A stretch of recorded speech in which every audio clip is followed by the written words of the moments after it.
من الشيطان الرجيم. بسم الله الرحمن الرحيم. سل بني إسرائيل كم آتيناهم من آية بينة ومن يبدل نعمة الله من بعد ما جاءته فإن الله شديد العقاب. زين للذين كفروا الحياة الدنيا ويسخرون من الذين آمنوا والذين اتقوا فوقهم يوم القيامة والله يرزق من يشاء بغير حساب. كان الناس أمة واحدة فبعث الله النبيين مبشرين ومنذرين وأنزل معهم الكتاب بالحق ليحكم بين الناس فيما اختلفوا فيه وما اختلف فيه إلا الذين أوتوه من بعد ما جاءتهم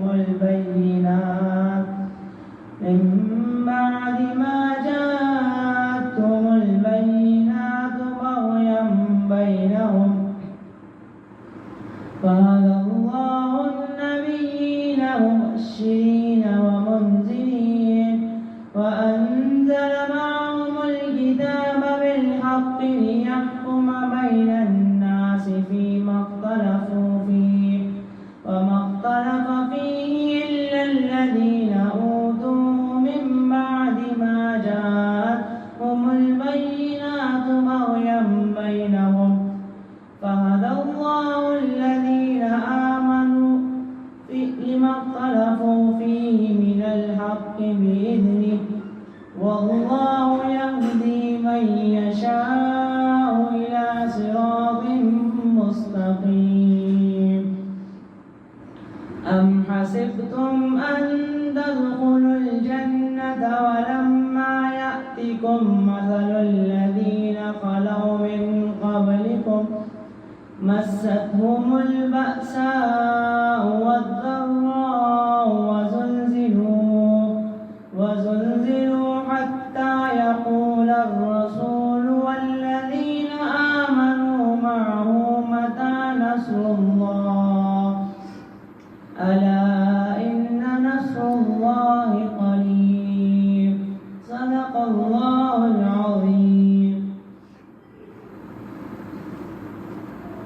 میری آنکھیں ترستی ہیں یا رب، میری آنکھیں ترستی ہیں یا رب، مجھ کو باغ مدینہ دکھا دے، پیار سے زندگی دینے والے، پیار سے زندگی دینے والے، مجھ کو پیارے نبی سے ملا دے.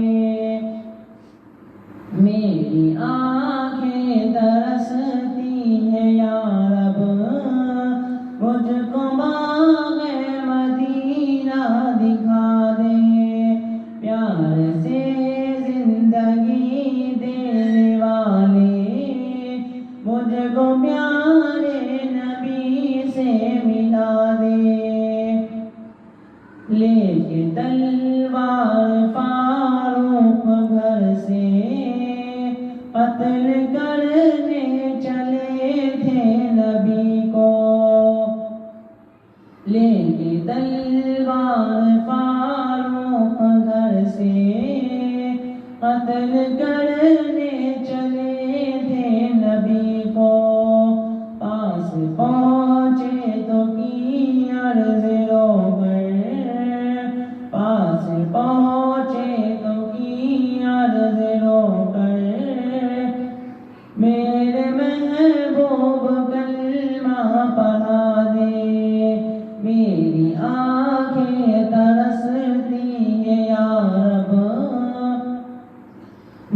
کو باغ مدینہ دکھا دے، پیار سے زندگی دینے والے مجھ کو پیارے نبی سے ملا دے۔ تن پہ کھا کھا کے ظالم کے کوڑے، ہنس کے بولے بلال حبشی، تن پہ کھا کھا کے ظالم کے کوڑے، ہنس کے بولے بلال حبشی، میں نہ چھوڑوں گا دامن نبی کا، میں نہ چھوڑوں گا دامن نبی کا، بے حیا چاہے جتنی سزا دے، میری آنکھیں ترستی ہیں یا رب، مجھ کو باغ مدینہ دکھا دے، پیار سے زندگی دینے والے مجھ کو پیارے نبی سے ملا دے۔ کربلا میں حسین ابن حیدر، حق سے فرمایا خون میں نہا کر، کربلا میں حسین ابن حیدر، حق سے فرمایا خون میں نہا کر، تاجداری یتیموں کو دے کر مجھ کو جام شہادت پلا دے، تاجداری یتیموں کو دے کر مجھ کو جام شہادت پلا دے، میری آنکھیں ترستی ہیں یا رب، مجھ کو باغ مدینہ دکھا دے، پیار سے زندگی دینے والے مجھ کو پیارے نبی سے ملا دے۔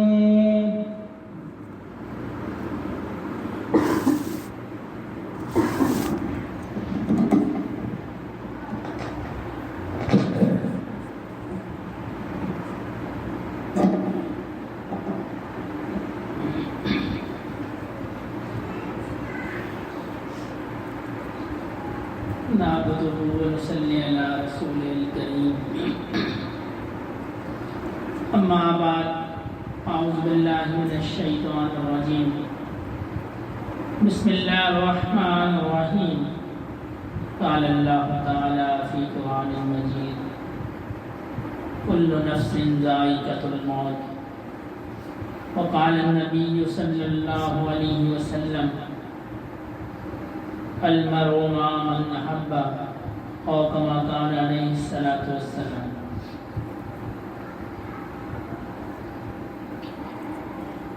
ہر گزرتے دن کے ساتھ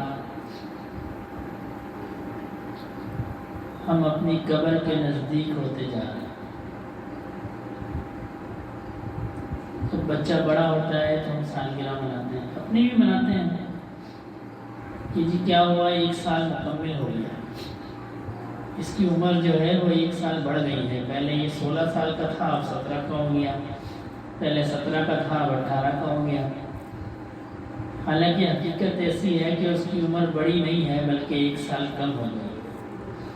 جیسے جیسے وقت گزرتا جاتا ہے ہم اپنی قبر کے نزدیک ہوتے جاتے ہیں، اور قبر کا معاملہ ایسا ہے کہ وہاں نہ دنیا کا سکہ چلتا ہے، نہ دنیا کا حسب نسب چلتا ہے، نہ دنیا کا حسن و جمال چلتا ہے، نہ افسری چلتی ہے، نہ بادشاہی چلتی ہے۔ بی بی فاطمہ کو جب دفنایا گیا تو حضرت علی رضی اللہ تعالیٰ عنہ نے قبر کو مخاطب کیا، فرمایا تمہیں پتہ ہے تمہارے اندر کون ہے؟ یہ محمد رسول اللہ صلی اللہ علیہ وسلم کی بیٹی ہے، اور حسن اور حسین جنت کے سردار ہیں، ان کی ماں ہے، اور علی مرتضیٰ کی یہ بیوی ہے شیر خدا کی۔ قبر سے آواز آئی کہ علی میں حسب نسب کی جگہ نہیں ہوں، میں تو اعمال کی جگہ ہوں۔ میں حسب نسب کی جگہ نہیں ہوں، میں تو اعمال کی جگہ ہوں۔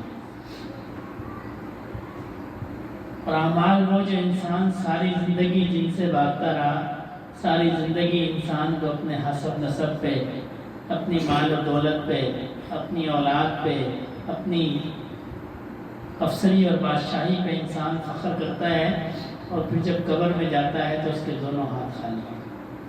یہ اللہ کا نظام ہے۔ اللہ جب اس دنیا میں انسان کو لے کے آتے ہیں تو اس کے دونوں ہاتھ خالی ہوتے ہیں، اور جب وہ اس دنیا سے جاتا ہے پھر بھی اس کے دونوں ہاتھ خالی ہوتے ہیں۔ ساری زندگی جو مال و دولت کی وہ کمانے کے لیے، حسب نسب کے لیے، حشمت جاہ کے لیے ساری زندگی جن چیزوں کے پیچھے بھاگتا ہے، جب قبر میں جاتا ہے تو اس کے دونوں ہاتھ خالی ہوتے ہیں۔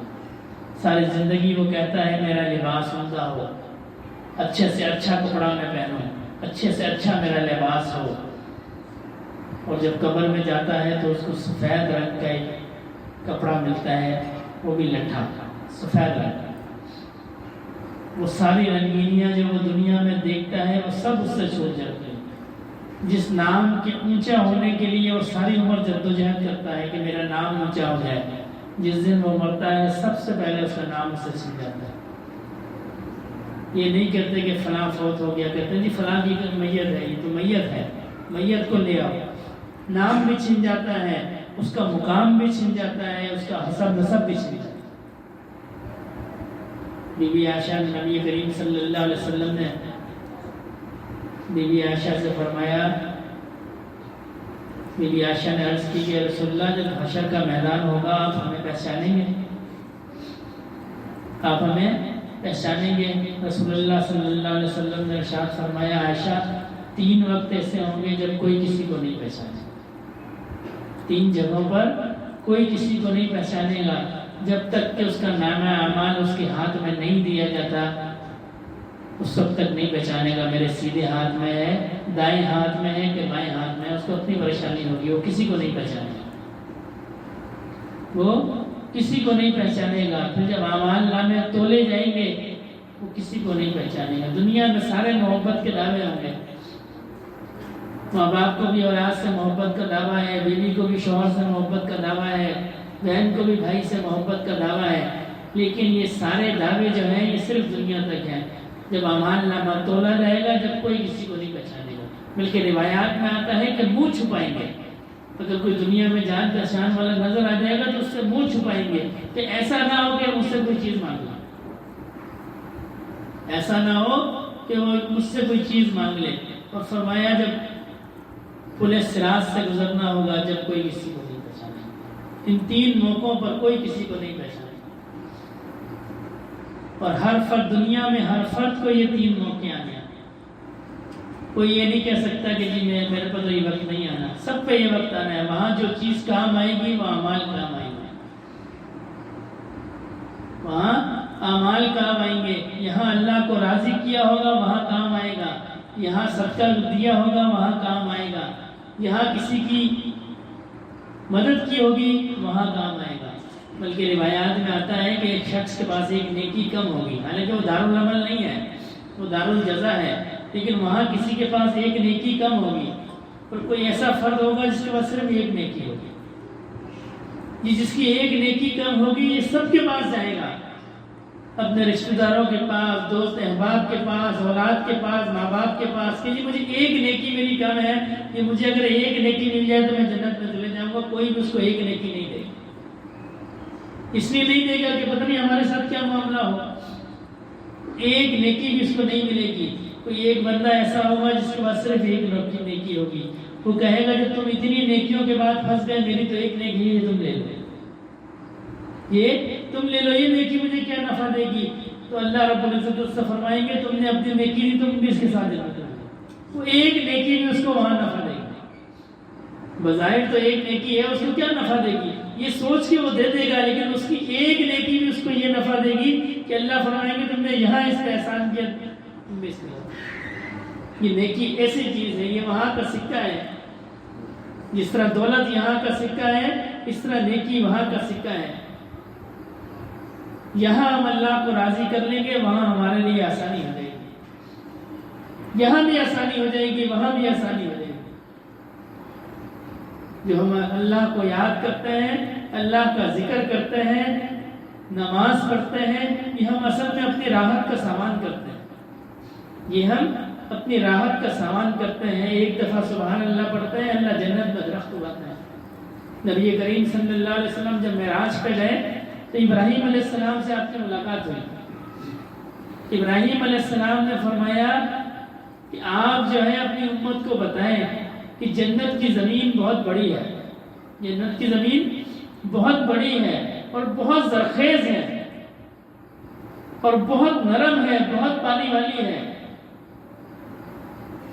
اور اس میں کیا کرنا ہے؟ اس میں کاشتکاری کرنی ہے. اور وہ کاشتکاری کیا ہے؟ سبحان اللہ والحمدللہ ولا الہ الا اللہ واللہ اکبر. اور میں اپنی امت سے کہیں کہ وہ اس میں کاشتکاری کرے، اللہ کی تسبیح بیان کرے، اللہ کا ذکر کرے. اس زمین پر درخت اگیں گے، باغ ہوں گے. یہ ابراہیم علیہ السلام نے کس کو پیغام دیا؟ مجھے اور آپ کو پیغام دیا. رسول اللہ سے فرمایا اپنی امت کو کہہ دیں. ایک دفعہ ہم سبحان اللہ پڑھتے ہیں، اللہ وہاں درخت کو پیدا فرماتے ہیں. وہاں کے جو نیک آسائشیں ہیں وہ ہم نے یہاں سے پیدا کر کے جانی ہیں. جب ہم بڑے ہوتے ہیں تو ہمارے کچھ گول ہوتے ہیں نا، کچھ آبجیکٹیوز ہوتے ہیں، کچھ ہمارے مستقبل ہوتے ہیں کہ جی ہم یہ کریں گے، ہم اتنا پیسہ بچائیں گے، ہم یہاں کریں گے، یہاں کریں گے، اور 10 سال بعد یا 20 سال بعد یہ ہمارا یہ مقام ہوگا. تو وہاں ہمارا جو بھی مقام ہوگا وہ یہاں پہ ڈیپینڈنٹ ہے. یہاں ہم جتنی محنت کریں گے اللہ ہمارا وہاں مقام بنائیں گے. جس طرح دنیا میں ہم محنت کرتے ہیں کہ جو آخری عمر میں بیٹھ کے کھائیں گے، آخری عمر میں بیٹھ کے کھائیں گے، حالانکہ ہمیں نہیں پتا کہ آخری عمر میں ملے گی بھی کہ نہیں ملے گی. لیکن وہاں کی جو یقینی عمر ہے، جہاں جانا ہی جانا ہے، وہاں کا جو بیٹھ کے کھانا ہے اس کی محنت ہم نے آج کرنی ہے. آج ہم اس کی محنت کریں گے تو پھر ہم وہاں بیٹھ کے کھائیں گے. اللہ جنتیوں کا اتنا اکرام فرمائیں گے. روایات میں آتا ہے کہ جو ادنا جنتی بھی ہوگا اس کو اللہ رب العزت کی طرف سے خط موصول ہوگا، خط لکھیں گے، اور ایک فرشتہ آئے گا، وہ خط جو ہے وہ اس جنتی کے دربان کو دے دے گا. اس کو کہے گا اندر دے آؤ. کہے گا جی اندر جانے کی مجھ میں اجازت نہیں ہے، اس جنتی کا بڑا روب ہے، میں اندر نہیں جا سکتا. وہ اس سے اندر والے کو دے گا، وہ اس سے اندر والے کو دے گا، وہ اس سے اندر والے، یعنی ایک دربان اس سے مل بھی نہیں سکتا. جس طرح ہم آج کل بات کرتے ہیں سیکیورٹی لیئرز ہوتی ہیں، یہ ایک بندہ پھر اس کے اندر پھر اس کے اندر. یہ تو دنیا کے بادشاہوں کا حال ہے. اور جو جنتی کی جو بادشاہت ہوگی تو وہ دربان جو ہے وہ خط ڈائریکٹ نہیں دے سکے گا. ایسے اللہ نے باغات کو، ایسے اللہ نے محلات کو پیدا فرمایا کہ انسانی عقل جو ہے وہ سوچ بھی نہیں سکتی. جنت کو اللہ رب العزت نے جب پیدا فرمایا، جبرائیل علیہ السلام کو حکم دیا جاؤ گھوم کے آؤ، جنت کو گھوم کے آؤ. جبرائیل علیہ السلام جنت کو گھوما، جنت کو دیکھا. ایک ان کو روشنی سے نظر آئی، نور نظر آیا. جبرائیل علیہ السلام سجدے میں گئے. آوازیں کیوں گرے؟ عرض کی کہ اللہ پاک یہ نور چمکا، میں سمجھا شاید آپ کی تجلی ہو. فرمایا نہیں، ایک حور تمہیں جنت کو، تم محویت سے جنت کو دیکھ رہے تھے، ایک حور تمہیں دیکھ کے مسکرائی، اس کے چہرے سے نکلنے والا نور. ایسی اللہ نے مخلوق کو پیدا فرمایا. ایسے باغات کو آج ہم دنیا میں گلہ کرتے ہیں نا کہ یہ غربت ہے، پریشانی ہے، دکھ ہے. اور جب بندہ جنت میں چلے جائے گا تو وہاں یہ کہے گا کہ کاش میں دنیا میں آروں سے چیر دیا جائے. جب وہ ان کا انعام دیکھے گا نا، یہاں پریشانیوں کا، یہاں دکھوں کا، یہاں تکلیفوں کا، تو وہ کہے گا کہ کاش مجھے دنیا میں آروں سے چیر دیا جائے. ایسا اللہ نے انعام مقرر کیا. لیکن کن کے لیے؟ جن کو اللہ نے اپنی ذات کی، اپنی یاد کی توفیق دی. سارے بندے ایک جیسے اللہ نے پیدا نہیں فرمائے. بزرگ فرماتے نا بندے 3 طرح کے ہوتے ہیں. ایک وہ ہوتے ہیں جو دنیا کے بھی بادشاہ ہوتے ہیں اور آخرت کے بھی بادشاہ. دنیا کے بھی بادشاہ ہوں گے، آخرت کے بھی بادشاہ ہوں گے۔ اور دوسرے وہ ہیں جو دنیا میں تو غریب ہوں گے لیکن آخرت میں بادشاہ ہوں گے۔ اور تیسرے وہ ہوں گے جو دنیا کے بھی غریب ہوں گے اور آخرت کے بھی غریب ہوں گے۔ اور چوتھے وہ ہوں گے کہ جو دنیا کے تو بادشاہ ہوں گے لیکن آخرت کے غریب ہوں گے۔ یعنی ایسا بندہ جو دنیا میں غریب ہے لیکن اس کا ایمان کی دولت بھی نہیں ہے، بغیر ایمان کی دنیا سے مر گیا۔ ہمارے مشاہدہ ہے، کئی ہم دیکھتے ہیں ہندوؤں کو، غیر مسلموں کو، دنیا میں بھی دولت نہیں ہے، ان کے بڑے ایسے ہی چلے گئے بس۔ تو وہ دنیا کے بھی غریب ہے، آخرت کے بھی غریب ہے۔ اور دوسرا وہ ہے جس کو جو دنیا کا تو غریب ہے لیکن آخرت کا بھی ہے، بادشاہ ہے آخرت۔ یعنی ایسا مومن جس نے اپنی دنیا جو ہے وہ تنگ دستی میں گزار دی، غربت تھی، دولت نہیں تھی، لیکن اللہ کو یاد کرتے کرتے اس نے اپنی زندگی گزار دی۔ یہاں کا تو وہ غریب ہے لیکن وہاں کا بادشاہ ہے، وہاں اس کو جنت کے اللہ بادشاہی نہیں۔ اور تیسرا وہ ہے جو دنیا کا بادشاہ تھا لیکن کافر تھا، وہاں کا وہ غریب ہوگا۔ اور چوتھا وہ ہے جس کو اللہ نے دنیا میں بھی دولت دی اور آخرت میں دنیا میں بھی دولت دی اور اپنی یاد کی توفیق بھی دی، اور آخرت میں بھی اللہ بادشاہ اس کو دے گا۔ تو اللہ نے ہمارے لیے بے شمار انعامات بنائے ہیں۔ یہ دنیا تو دارالعمل بنائی ہے، یہ انعام کی جگہ نہیں ہے۔ اگر اللہ نے اس کو انعام کی جگہ بنایا ہوتا تو اللہ کافروں کو رزق نہ دیتا، اللہ کافروں کا رزق نہ دیتے۔ روایات کا مفہوم ہے کہ اللہ کے نزدیک دنیا کی اتنی بھی حیثیت نہیں ہے جتنے مچھر کے پر کی ہے۔ اتنی حیثیت نہیں ہوتی جب بھی اللہ کے نافرمان کو یہاں رزق نہیں ملتا۔ یہ تو دنیا نے، اللہ نے دنیا کو آزمائش کی جگہ بنایا کہ دیکھو یہ بندہ مجھے آزماتا ہے، مجھے میری یاد کرتا بھی ہے کہ نہیں کرتا۔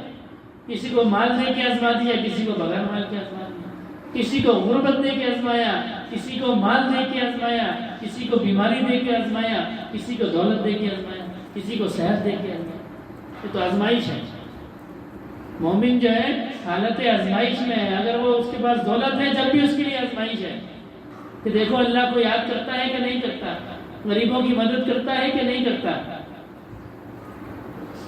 صدقہ دیتا ہے کہ نہیں دیتا، اور جو غریب ہے وہ صبر کرتا ہے کہ نہیں کرتا، غربت کے اندر اللہ کو یاد کرتا ہے کہ نہیں کرتا۔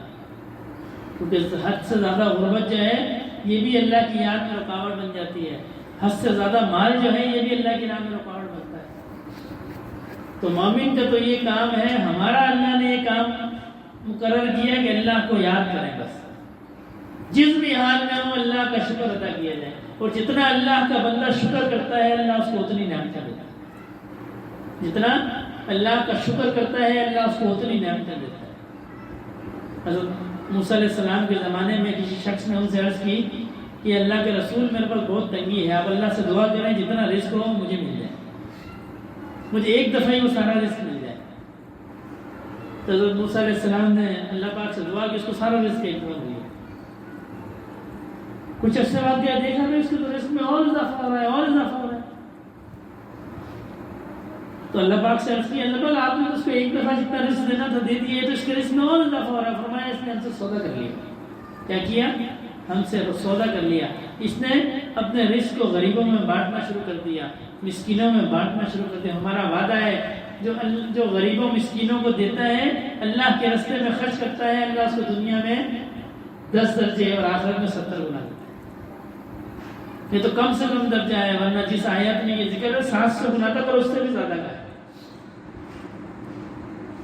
تو اپنے مال کو اللہ کے راستے میں خرچ کرنا ہے، اپنی جان کو اللہ کے راستے میں خرچ کرنا ہے۔ اور جان کا خرچ کیا ہے؟ کہ اللہ کی ایسے عبادت کی جائے جیسے کرنے کا حق ہے، جیسی عبادت کرنے کا حق ہے۔ نماز ایسی پڑھی جائے جیسی نماز پڑھنی چاہیے۔ تبلیغی جماعت کے جو بانی حضرت الیاس رحمۃ اللہ علیہ یہ فرمایا کرتے تھے کہ جب بھی نماز پڑھو نا تو نیت کر لو کہ میں ایسی نماز پڑھتا ہوں جیسی رسول اللہ صلی اللہ علیہ وسلم کی نماز۔ کیسی نماز پڑھتا ہوں؟ کہ جیسی رسول اللہ صلی اللہ علیہ وسلم کی نماز ہے۔ ہم ویسی نماز نہیں پڑھ سکتے، لیکن اللہ کی فضل سے امید ہے اللہ پاک ہمارے اعمال نامے میں لکھیں گے کہ اس نے ایسی نماز پڑھی جیسی رسول اللہ نماز پڑھی۔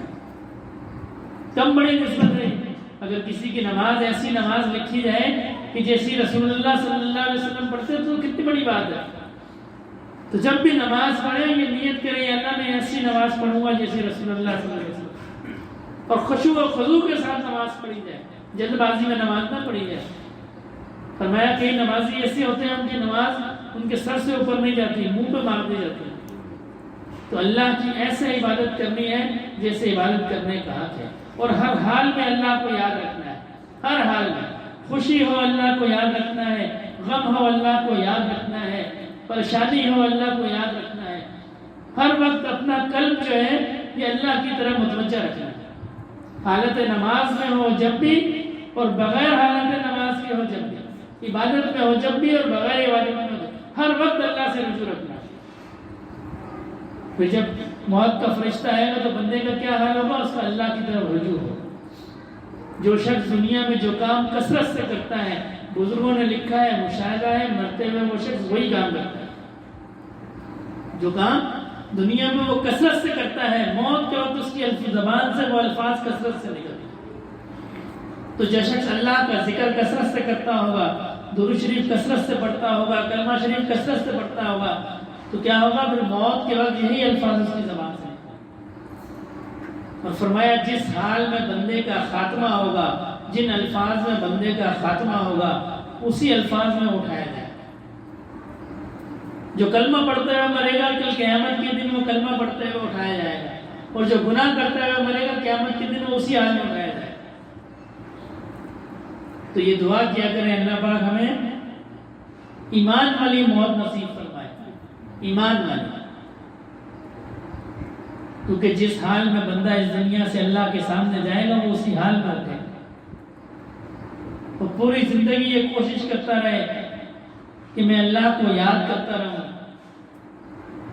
میرے سے کوئی ایسا عمل نہ ہو کہ جو اللہ کو ناپسند ہو۔ حالانکہ ہوں گے، انسان ہی نہ غلطی ہو جاتی ہے، لیکن جب بھی غلطی ہو پھر اللہ کی طرف رجوع کر لے، کسی کی ملامت کی طرف نہ دیکھے۔ لوگ کہیں گے دیکھو جی یہ تو ایسا اور ویسا اور ویسا، جیسا بھی ہے ہر حال میں اللہ کی طرف رجوع کرتا رہے۔ بس جب بھی اس سے گناہ ہو اللہ کی طرف رجوع کرے۔ حدیث شریف کا مفہوم ہے کہ جب بندے سے کوئی گناہ ہو جائے تو وہ کیا کرے؟ نیکی کرے، نیکی۔ بعض روایات میں آتا ہے جب کوئی گناہ ہو جائے تو نماز پڑھے، اس لیے کہ جو نیکی ہے اس کے گناہوں کو مٹا دیتی ہے۔ نیکی جو ہے یہ اللہ رب العزت کی رحمت کو دعوت دیتی ہے۔ نیکی ہوگی، نیک ہوگا بندہ، اللہ کی رحمت اس کی طرف آئے گی۔ اور ہمارے ایک معاشرے میں الٹا رواج بن گیا ہے، کوئی گناہ کرتا ہے اس کو منع کرو کہتا ہے نہیں اللہ پاک معاف کرنے والا، کوئی بھی الٹا کام کر رہا ہے اس کو کہو کہتا ہے اللہ پاک معاف کرنا، داڑھی نہیں رکھی کوئی بات نہیں اللہ پاک معاف کرنے والے ہیں۔ وہی اللہ پاک نیکوں کو معاف کرنے والے ہیں۔ نیکی اللہ کی رحمت کو بلاتی ہے، کھینچتی ہے، برائی اللہ کی رحمت کو نہیں، وہ تو اللہ کے غضب کو کھینچتی ہے، وہ اللہ کے غضب کو کھینچتی ہے۔ جو شخص نبی کریم صلی اللہ علیہ وسلم کی سنت پہ چلتا ہے پھر اس سے کوئی گناہ ہوتا ہے اللہ اس کو معاف فرما دے گا۔ ان کنتم تحبون اللہ فاتبعونی یحببکم اللہ ویغفر لکم ذنوبکم ان اللہ غفور رحیم۔ جب رسول اللہ کے طریقے پہ چلیں گے، سنت پہ چلیں گے، پھر کوئی غلطی ہوگی اللہ اس کو معاف فرما دیں گے۔ اور روایات میں آتا ہے قیامت کے دن اللہ مومن کو بلائیں گے اور مخلوق کے درمیان پردہ کر دیں گے، مخلوق کے درمیان پردہ کر دیں گے اور اس سے پوچھیں گے تم نے یہ گناہ کیا، تم نے یہ گناہ کیا؟ وہ کہے گا یا اللہ پاک مجھ سے گناہ ہو گیا۔ پھر اس کو سارے گناہ گنوائیں گے اور پھر کہیں گے جاؤ میں نے تمہیں معاف کر دیا، میں نے تمہیں معاف کر دیا۔ اور جب کافر کے گناہ حساب ہوگا تو وہ سب کے سامنے ہوگا، مومن کا حساب سب کے سامنے اللہ نہیں لیں گے، اس کے گناہ اللہ پردے میں چھپائیں گے۔ یہ ایمان کی برکت ہے نا۔ ہم سمجھتے ہیں ہمارے یہاں ایک کانسیپٹ بن گیا، ایک ہمارے یہاں خیال بن گیا کہ جی جو مرضی گناہ کرتے رہے اللہ معاف کر دیں گے۔ ایسا ہم نے نیکی کرنی ہے، پھر کوئی گناہ ہوگا اللہ اس کو معاف کر دیں گے۔ اور کیا ہے؟ معافی مانگنی ہے اللہ سے۔ کوشش ہم نے کیا کرنی ہے؟ نیک کام کی کرنی ہے، نبی کریم صلی اللہ علیہ وسلم کے طریقے پہ چلنے کی کرنی ہے، پھر جو گناہ ہوں گے اللہ ان کو معاف کر دیں گے۔ یہ نہیں ہے کہ میں گناہ پہ دیدہ دلیری کروں اور پھر کہوں گی اللہ تو معاف کرنے والا ہے۔ ایسے اللہ معاف نہیں فرماتے۔ اللہ نے معافی کا وعدہ ان سے کیا ہے جو رسول اللہ صلی اللہ علیہ وسلم کے طریقے پہ چلتے ہیں۔ لوگ کہتے ہیں نا بہت سارے یہ کون سا بھائی 100% صحیح ہے. عام طور پہ یہ مشاہدہ ہے ہمارے معاشرے میں. اگر کوئی نیک آدمی ہوگا تو سب اس کی غلطیاں پکڑتے ہیں. دیکھو اس کی یہ غلطی ہے, اس کی یہ غلطی ہے, اس کی یہ غلطی ہے, یہ تو اس میں یہ عیب ہے, یہ عیب ہے. تو اللہ نے تو نیک آدمی کے عیبوں کو بھی معاف کرنے کا فرمایا ہے کہ جو میرے رستے پہ چلتا ہے, دین پہ چلتا ہے, رسول اللہ صلی اللہ علیہ وسلم کے طریقے پہ چلتا ہے, پھر اس کا کوئی عیب ہوگا میں اس کو معاف کر دوں گا, میں اس کو معاف کر دوں.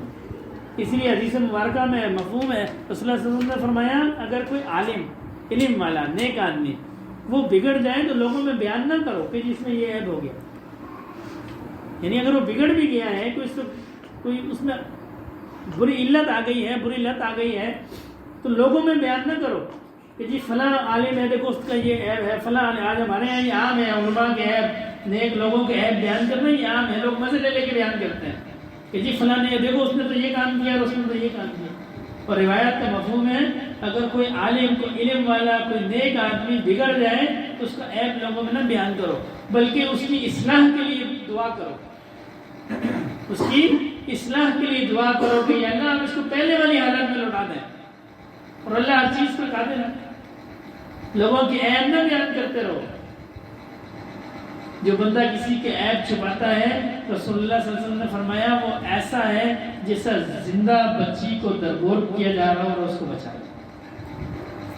جو کسی کے عیب کو چھپاتا ہے وہ ایسا ہے کہ جیسے زندہ درگور ہونے والی بچی کو اس نے بچا لیا.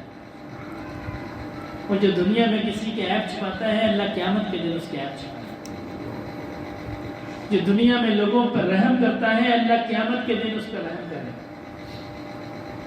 جو لوگوں پر رحم نہیں کرتا, حدیث شریف کا مفہوم ہے, ایک صحابی ایک شخص رسول اللہ صلی اللہ علیہ وسلم کی خدمت میں تھے, تو حضرت حسن رضی اللہ تعالیٰ نے حضرت حسین رضی اللہ تعالیٰ نے بھاگتے ہوئے آپ سے کو یوں گود میں لے لیا اور پیار کیا. تو وہ کہنے لگے کہ جی میرے تو 10 بچے ہیں, میں نے کبھی کسی سے پیار نہیں کیا. میرے 10 بچے ہیں, میں نے کبھی کسی سے پیار نہیں کیا. آپ نے فرمایا جو لوگوں پر رحم نہیں کرتا اللہ اس پر رحم کرتا. جو لوگوں پر رحم نہیں کرتا اللہ اس پر رحم کرتا. یہ اچھے اخلاق ہیں, یہ اچھے اعمال ہیں. اسلام صرف عبادت کا نام نہیں ہے. ہم نے اپنی زندگی کو ایسے بنانا ہے کہ کوئی بندہ دیکھے تو کہے کہ مومن جا رہا ہے. صحابہ کرام جب ہندوستان کے اندر آئے نا, آج ہمیں تبلیغ کے لیے کہنا پڑتا ہے زبان سے, ہمارا عمل ثابت نہیں کرتا. ہم کسی غیر مسلم کو کہہ سکتے ہیں کہ جی اسلام میں ہو, کہتے ہیں جی کون تھا اسلام جس پہ تم خود نہیں چل سکے. برنارڈ شاہ ایک مفکر گزرا ہے, انگریزوں میں بڑا مشہور تھا, اور قرآن کریم کی اس نے کافی مطالعہ کیا. تو وہ کہتا تھا کہ جب میں قرآن پڑھتا ہوں تو میرا دل کرتا ہے میں مسلمان ہو جاؤں, لیکن جب میں مسلمانوں کی حالت دیکھتا ہوں میں کہتا ایسے نہیں. یہ ہمارے اعمال تھے جو اس کو مسلمان نہیں کر سکتے. صحابہ کرام جب ہندوستان میں آئے, لوگوں نے پوچھا جی, لوگوں کا جی کلمہ پڑھو, دین رسول اللہ کے دین پہ آؤ. تو لوگوں نے کہا جی رسول اللہ کا دین کیسا ہے؟ تو فرمایا جو بندہ جا رہا ہے ایسا ہے, یہ صحابی جا رہے ہیں ایسا ہے. بس لوگ صحابہ کو دیکھ کے مسلمان ہو گئے, صحابہ کو دیکھ کے مسلمان ہو گئے. آج ہم اللہ والوں کی صحبت میں جاتے ہیں تو دیکھ کے ہمارا ایمان بڑھتا ہے کہ نہیں بڑھتا؟ ایسا ایمان ہو, ایسا ہمارا ایسا ہو, ہمارے عادات, ہمارے معاملات, ہمارے اخلاق ہمارے ایسے ہوں. کوئی نیا بندہ دیکھے ہو گئے کہ ہاں یار یہ واقعی کسی اللہ والے کے ہاتھ میں اس کا ہاتھ ہے. ایسے ہمارے معاملات ہوں, ایسے ہمارا اخلاق ہو. یہ نہیں ہے کہ ظاہر خوش بس کہ یہ نماز تو پڑھ لی لیکن کسی سے بات کی تو ایسے لٹ مارتے ہیں. نہیں, اخلاق بھی ٹھیک ہوں, معاملات بھی ٹھیک ہوں, معاملات بھی ٹھیک ہوں. مفتی سید الرحمن صاحب فرما رہے تھے نا اس دفعہ کہ بھائی صرف معمولات کا حساب نہیں ہونا, معاملات کا بھی حساب ہونا ہے. صرف معمولات کا حساب نہیں ہونا, معاملات کا بھی حساب ہونا ہے. لوگوں کو دیے ہوئے چکر بیت اللہ کے چکر لگانے سے معاف نہیں ہوتے, وہ لوگوں سے معاف کروانے سے معاف ہوں گے. تو ہمارے اعمال بھی ایسے ہوں کہ اللہ ہم سے راضی ہوں, ہمارے اخلاق بھی ایسے ہوں, ہمارے معاملات بھی ایسے ہوں کہ اللہ بھی راضی ہو اور اللہ کی مخلوق بھی خوش ہو. ایسی محبت ہو ایسی محبت ہو مخلوق سے کہ لوگ کھنچے چلے آئے. دائی کا تو کام ایسا ہے کہ زبان تو اس کو استعمال ہی نہ کرنی پڑے، زبان استعمال ہی نہ کرنی پڑے، اس کا عمل دیکھ کے لوگ اس کے پاس آئے. ایک بڑھیا تھی، کسی نے اس کو کہا مکے میں جادوگر آ گیا ہے، اور وہ جو جادوگر ہے رسول اللہ صلی اللہ علیہ وسلم کے بارے میں نعوذ باللہ، اور وہ ایسی باتیں کرتا ہے جو اس کو سنتا ہے وہ اپنے دین سے پھر جاتا ہے. تو بڑھیا کہنے لگی کہ جی میں تو بوڑھی ہو گئی ہوں، ایسا نہ ہو کہ مجھ سے بھی وہ ایسی باتیں کر لیں، میں یہ شہر ہی چھوڑ جاتی ہے، میں یہ شہر چھوڑ جاتی ہوں، نہ میرا اس سے سامنا ہوگا نہ میں ان کی باتیں سنوں گی. تو وہ گھر سے نکلی، سارا سامان باندھ کے جب اس نے سر پہ رکھا تو رکھا نہیں گیا. تو ایک نوجوان وہاں سے گزر رہے تھے، انہوں نے کہا جی کہاں جا رہی ہے؟ اس نے کہا جی مکہ چھوڑ کے جا رہی ہے. انہوں نے سامان اپنے سر پہ رکھا اور باتیں کرتے کرتے اس کے ساتھ چلے گئے. کہنے لگے مکہ کیوں چھوڑ رہی ہو؟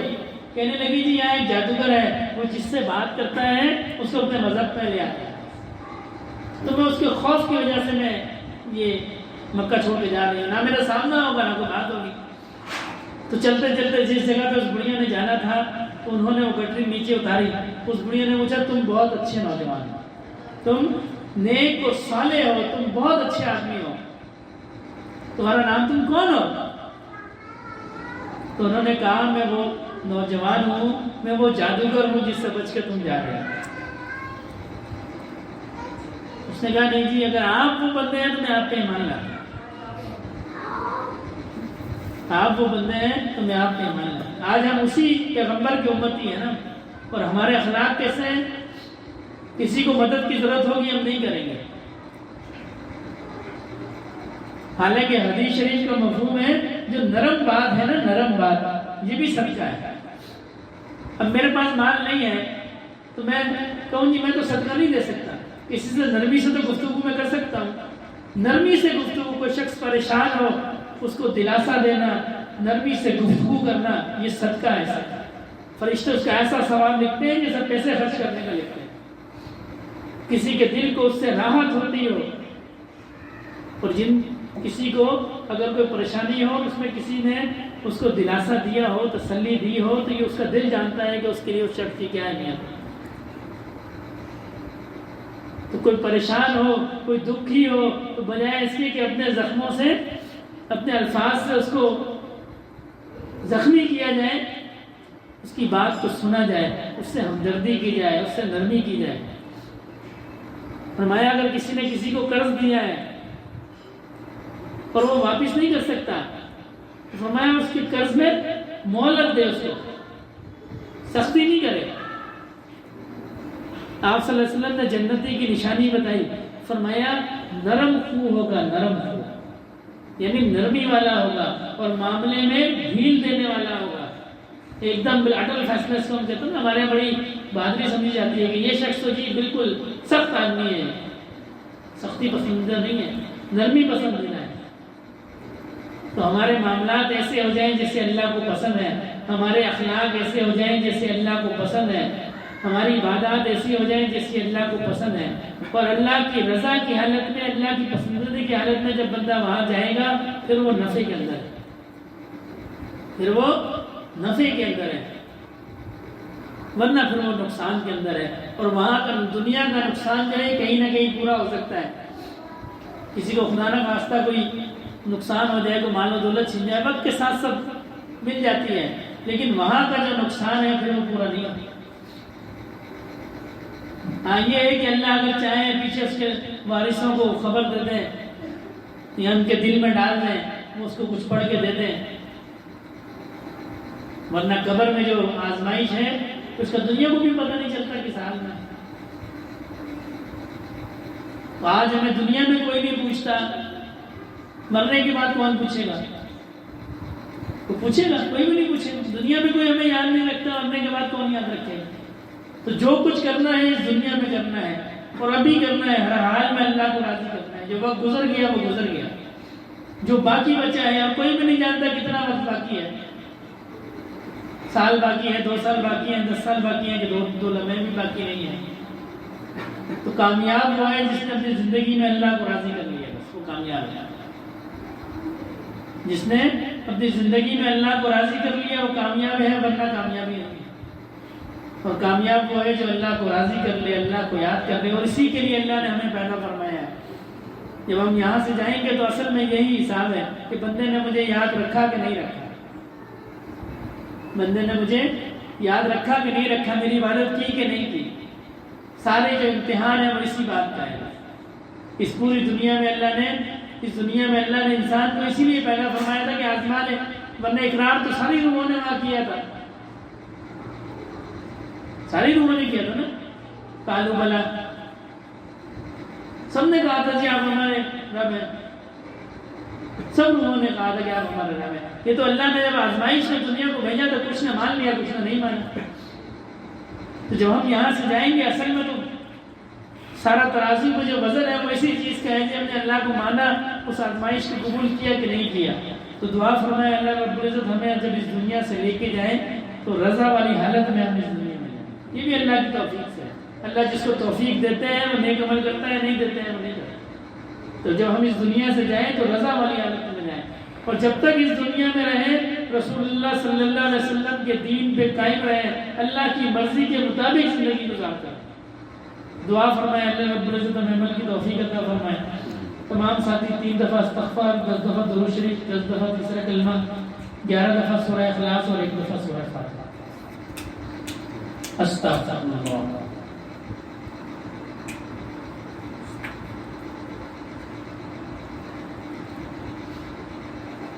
سبحان اللہ والحمد للہ ولا الہ الا اللہ واللہ اکبر۔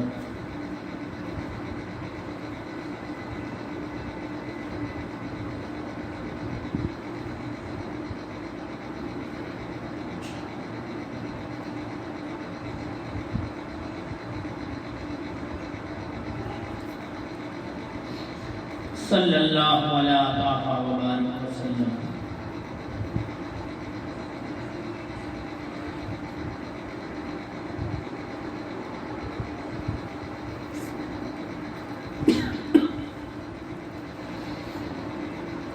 قل هو الله احد الله الصمد لم يلد ولم يولد۔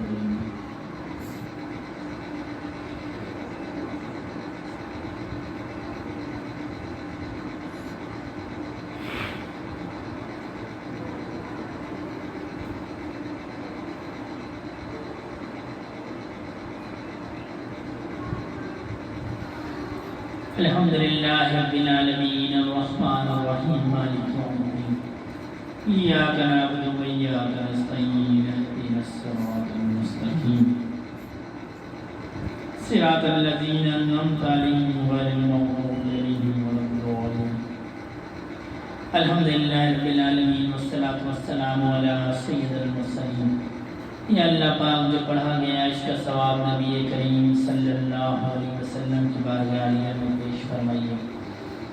آپ کے تو خیر جملہ صحابہ کرام، سلسلہ عالیہ نقشبندیہ کے جملہ افشر و فرزان، خصوصاً میرے دادا رحمۃ اللہ علیہ کے نام اعمال میں داخل فرمائیے۔ یا اللہ پاک اس کا ثواب جملہ مسلمان مردوں اور عورتوں، زندہ اور مردہ سب کے نام اعمال میں داخل فرمائیے۔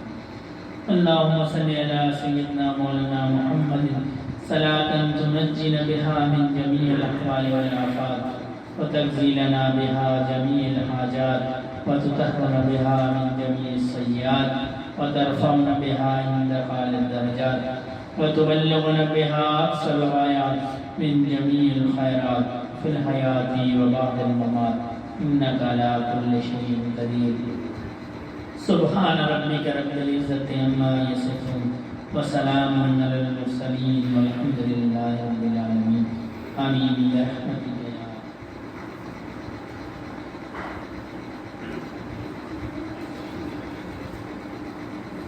آنکھوں کو بند کر لیں، چہرے پر کپڑا یا رومال ڈال لیں، اپنی توجہ دل کی طرف اور دل کی توجہ اللہ رب العزت کی ذات کی طرف۔ یہ گمان رکھنا ہے کہ تسبیح کی آواز پہ یہ ٹک ٹک نہیں ہے، بلکہ یہ میرے دل کی دھڑکن ہے جو کر رہی ہے اللہ اللہ اللہ۔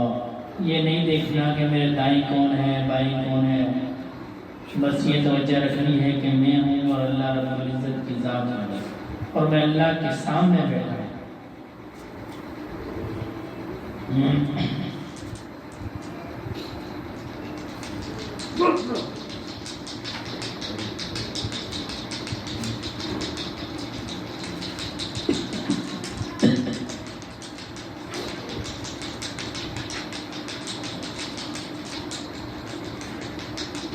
إنما المؤمنون الذين إذا ذكر الله وجلت قلوبهم وإذا تليت عليهم آياته زادتهم إيمانا وعلى ربهم يتوكلون الذين يقيمون الصلاة ومما رزقناهم ينفقون. الله الله الله.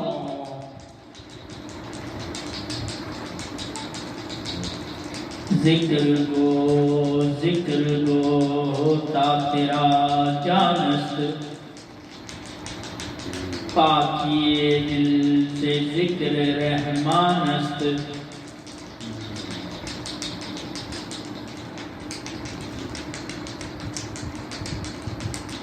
مومنا ذکر خدا بسیار کو مومنا ذکر خدا بسیار کو تابعی درد عالم آبرو.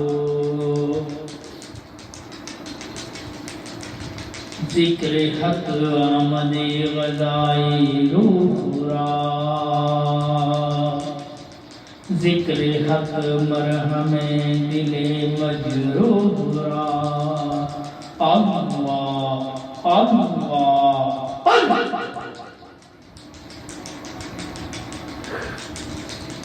نہ دنیا سے نہ دولت سے نہ گھر آباد کرنے سے نہ دنیا سے نہ دولت سے نہ گھر آباد کرنے سے سکون دل کو ہوتا ہے اللہ کو یاد کرنے سے. اللہ اللہ اللہ اللہ.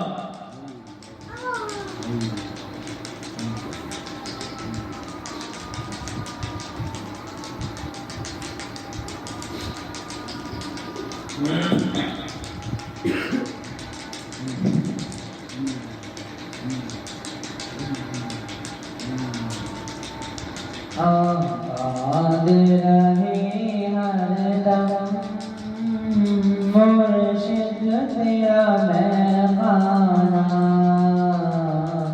پیتا رہوں نظروں سے پیمان پہ پیمانہ. آباد رہے ہر دم مرشد تیرا میں خانہ پیتا رہوں نظروں سے پیمان پہ پیمانہ. محفل کی رنگینی ہے دم سے فقط ان کے. محفل کی رنگینی ہے دم سے فقط ان کے. پیتا رہوں نظروں سے پیمان پہ پیمانہ. دیکھا کروں ہر دم میں چہرہ تیرا جانانا. آباد رہے ہر دم مرشد تیرا میں خانہ.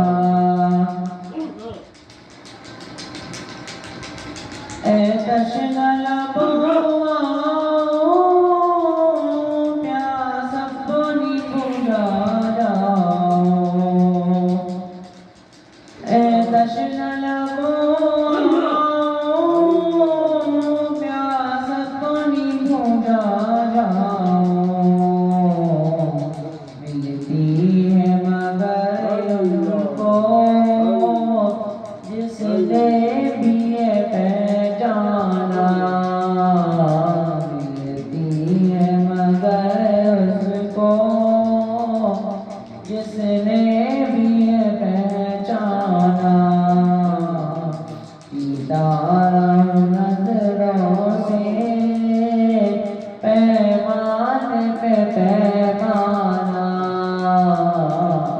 بات رہے ہر دم مرشد تیرا مہمانہ۔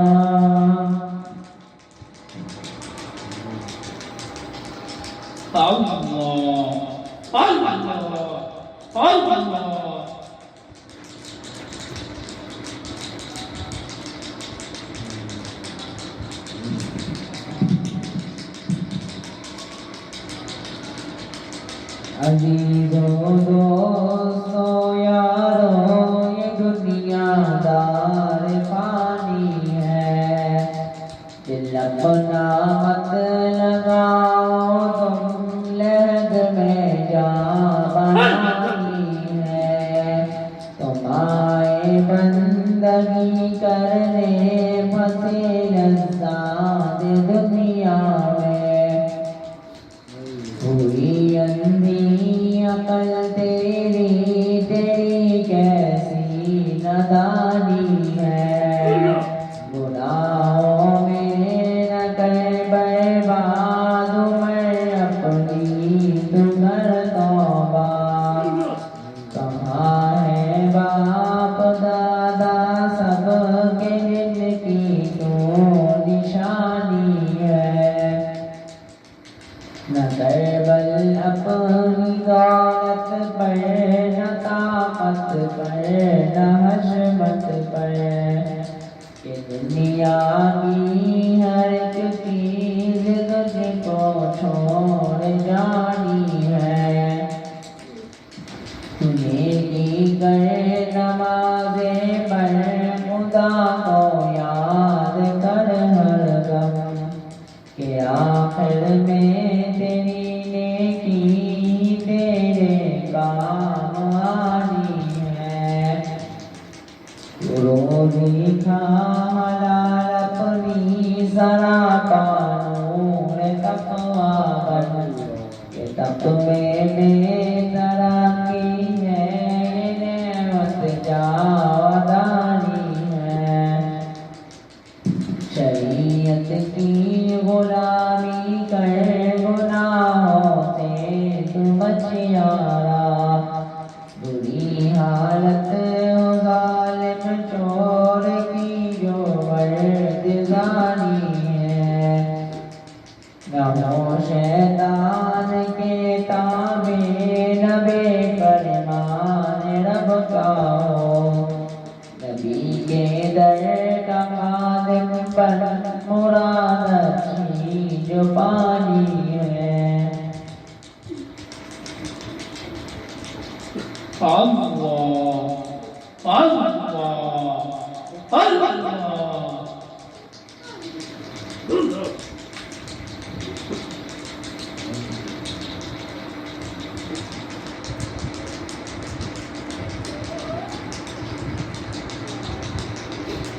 آپ کے آستاں پہ آئے،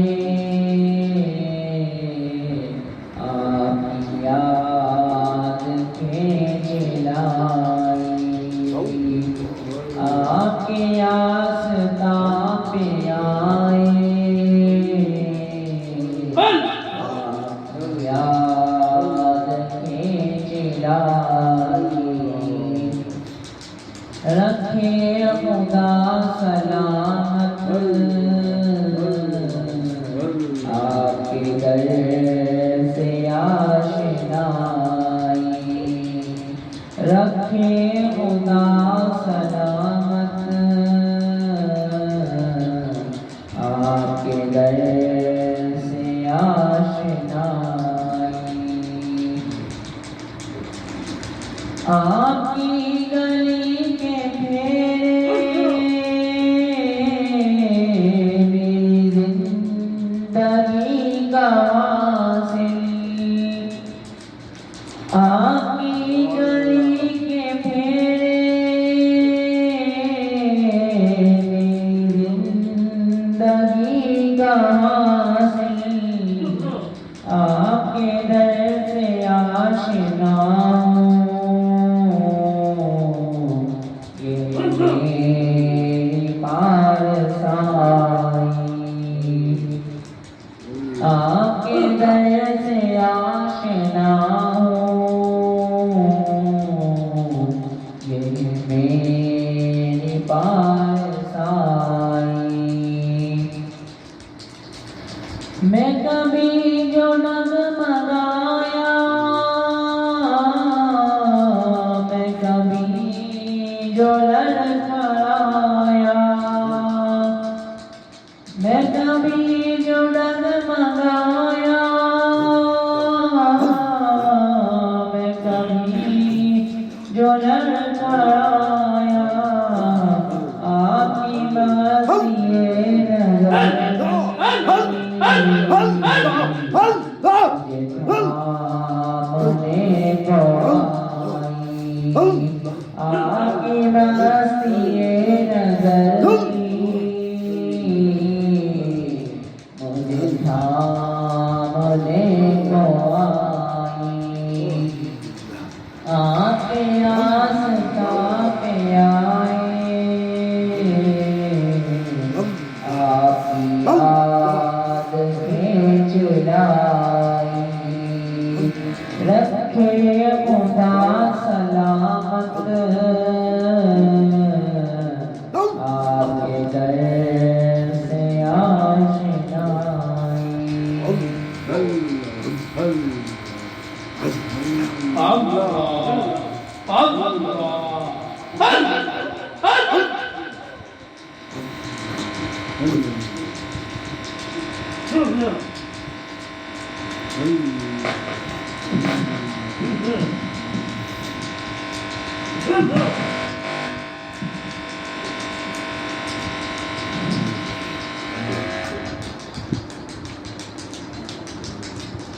عمر سے زندگی اب نہ سمجھے کوئی، عمر سے زندگی اب نہ سمجھے کوئی، مجھ کو عشق نبی اس قدر مل گیا، جگمگائے نہ کیوں میرا سے دروں، جگمگائے نہ کیوں میرا سے دروں، ایک پتھر کو آئینہ در مل گیا، جن کی رحمت سے تقدیر انسان کھلے، ان کی جانب ہی دروازے جان کھلے، جن کی رحمت سے تقدیر انسان کھلے، ان کی جانب ہی دروازے جان کھلے، جان عمر رواں لے کے جاتی کہاں، جان عمر رواں لے کے جاتی کہاں، خیر سے مجھ کو خیر بشر مل گیا، محور دو جہاں ذات سرکار کی، اور میری حیثیت ایک پرکار کی، محور دو جہاں ذات سرکار کی، اور میری پرکار کی ان کی گزر تیرام پر ان کی گزر تیرام پر نقش بانگاروں پر مل گیا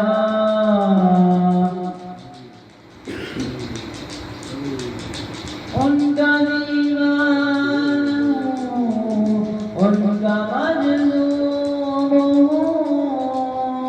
کیا یہ غم ہے کہ میں ان سے منسوب ہوں ان کا دیوان ان کا مجذوب کیا یہ غم ہے کہ میں ان سے منسوب ہوں سرحد حشر تک جاؤں گا بے دھڑک سرحد حشر تک جاؤں گا بے دھڑک مجھ کو اتنا تو زاد سفر مل گیا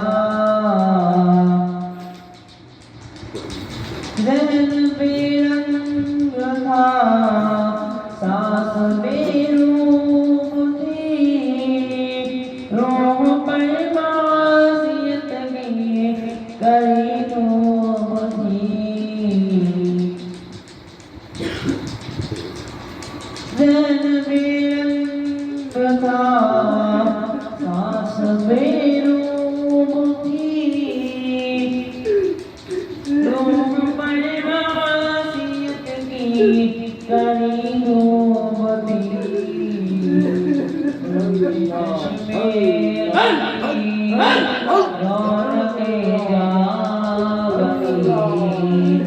ان کے چشم غنی رونق جا بنی چھاؤں جس کی گھڑیوں شجر مل گیا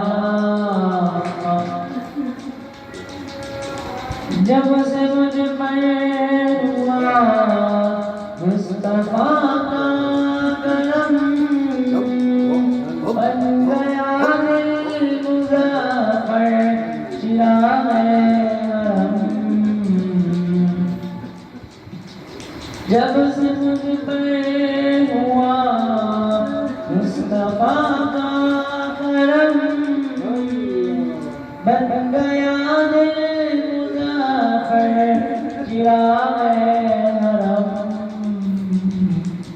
زندگی پھر رہی تھی بھٹکتی ہوئی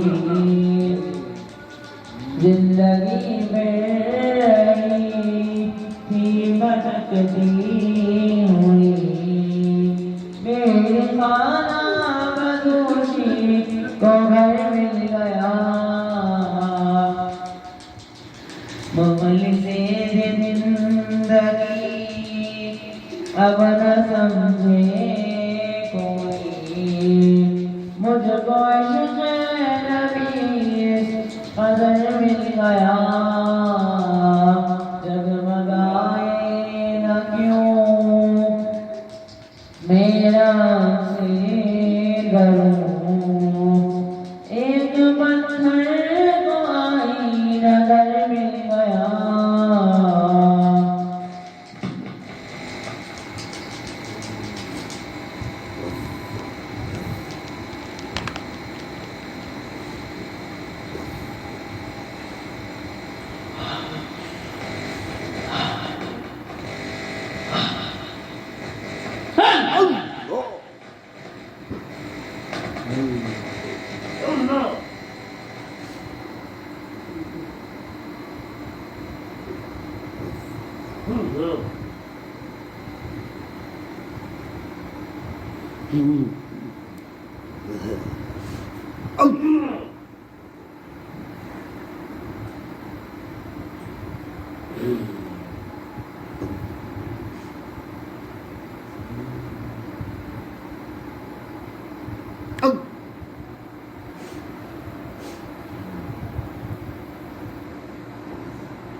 دعائیں خیر الحمدللہ رب العالمین الرحمن الرحیم مالک یوم الدین ایاک نعبد و ایاک نستعین اهدنا الصراط المستقیم صراط الذین انعمت علیہم غیر المغضوب علیہم ولا الضالین ربنا ظلمنا انفسنا وان لم تغفر لنا وترحمنا لنكونن من الخاسرین ربنا لا تزغ قلوبنا بعد إذ هديتنا وهب لنا من لدنك رحمة إنك أنت الوهاب ربنا هب لنا من أزواجنا وذرياتنا قرة أعين واجعلنا للمتقين إماما رب ارحمهما كما ربياني صغيرا رب ارحمهما كما ربياني صغيرا اللهم حاسبني حسابا يسيرا اللهم حاسبني حسابا يسيرا اللهم حاسبني حسابا يسيرا اللهم إنا على ذكرك وشكرك وحسن عبادتك اللهم إنك عفو تحب العفو فاعف عنا اللهم اغفر لنا قبل الموت وارحمنا عند الموت ولا تعذبنا بعد الموت ولا تحاسبنا يوم القيامة إنك على كل شيء قدير یا اللہ پاک اپنی رضا والی زندگی عنایت فرمائیے یا اللہ پاک رضا کی حالت میں موت عطا فرمائیے یا اللہ پاک تمام گناہوں کو وہ بڑے ہوں یا چھوٹے ہوں ظاہری ہوں یا خفیہ ہوں اپنی رحمت سے تمام گناہوں کو معاف فرمائیے یا اللہ پاک ہمیں اپنے حبیب صلی اللہ علیہ وسلم کے طریقے پہ زندگی گزارنے کی توفیق عطا فرمائیے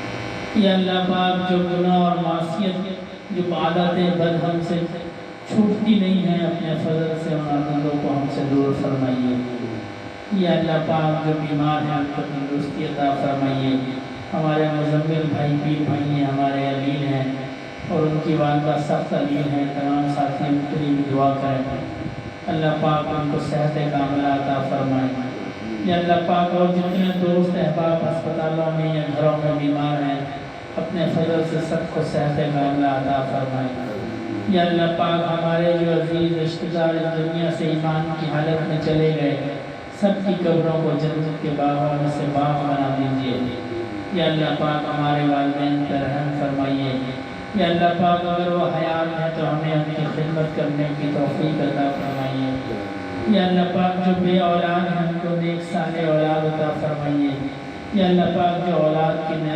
نرینہ کی نعمت سے محروم ہیں ان کو نیک صالح وارث عطا فرمائیے یا اللہ پاک جن کی اولاد نافرمان ہے ان کو فرمانبردار بنائیے یا اللہ پاک ہم پر رحم فرمائیے یا اللہ پاک نبی کریم صلی اللہ علیہ وسلم کی امت پر رحم فرمائیے یا اللہ پاک جہاں جہاں دین کا کام ہو رہا اور سب کو قبول فرمائیے سب بزرگوں کی علم میں عمر میں عمل میں برکت عطا فرمائیے یا اللہ پاک ہمارے مرکز میں مسجد کی تعمیر کا کام شروع ہوا ہے اپنے فضل سے غیب کے خزانے سے اس کو مکمل فرمائیے اللہم صلی علی سیدنا مولانا محمد صلاة تنجینا بها من جمیع الاحوال والآفات وتنزیلنا بها جمیع الحاجات وتطهرنا بها من جمیع السیئات وترفعنا بها عند قال الدرجات وتبلغنا بها اقصى الغایات من جمیع الخیرات في الحياة وبعد الممات إنك على كل شيء قدير سبحان ربك رب العزة عما يصفون وسلام على المرسلين والحمد لله رب العالمين آمين برحمتك يا أرحم الراحمين